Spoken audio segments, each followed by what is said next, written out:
Good afternoon, I'm Raylene Ramsey. This is your afternoon news fix for Wednesday, the 16th of October. Inflation is falling, but many unavoidable costs have been rising sharply. The inflation rate is back within the Reserve Bank's target range for the first time in more than 3 years, making more OCR cuts almost inevitable. Overall, consumer prices rose 2.2% in the past year.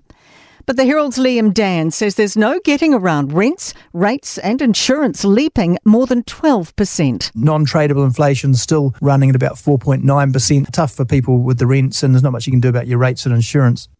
Labour's Barbara Edmonds says the cost of living crisis is far from over.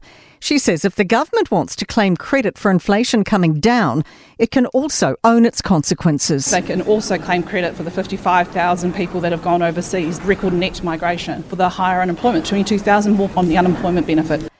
Hutt South's Member of Parliament says Wellingtonians have quite a desire for the government to step in with the City Council. Mayor Tori Whanau has a meeting with the local government minister tomorrow.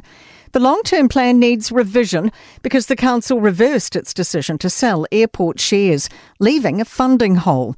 Chris Bishop says people raising it with him have used a lot of words. Schmozzle, shambles, debacle, train wreck, words to that effect. And so, Any swears? Yeah, people swear.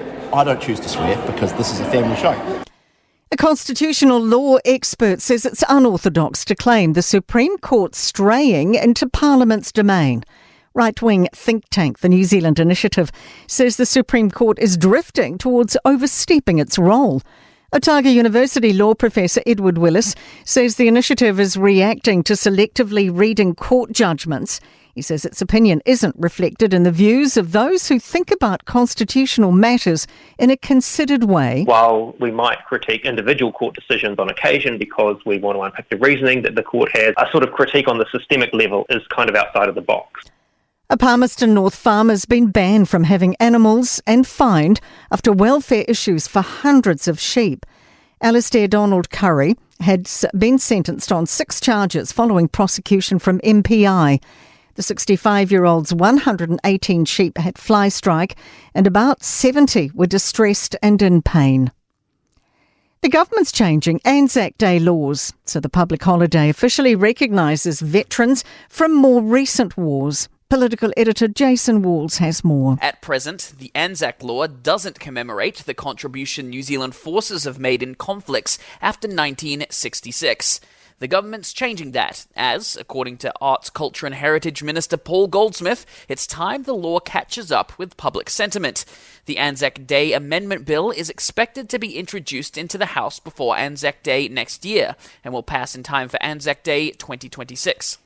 In sport, All Blacks 15 forward Hoskin Sututu will miss next month's Northern Hemisphere tour with a knee injury. A host of football ferns have shared their experiences in the national team under former coach Jitka Klimkova, describing the tenure as exhausting. The players revealed there was a strain between squad members and staff during and after last year's World Cup on home soil. Cooler temperatures and showers in the forecast have created a selection conundrum for Black Caps Test captain Tom Latham ahead of the first test against India in Bengaluru. And that is your latest news fix. We'll be back with the next update tomorrow morning from the Newstalk ZB newsroom.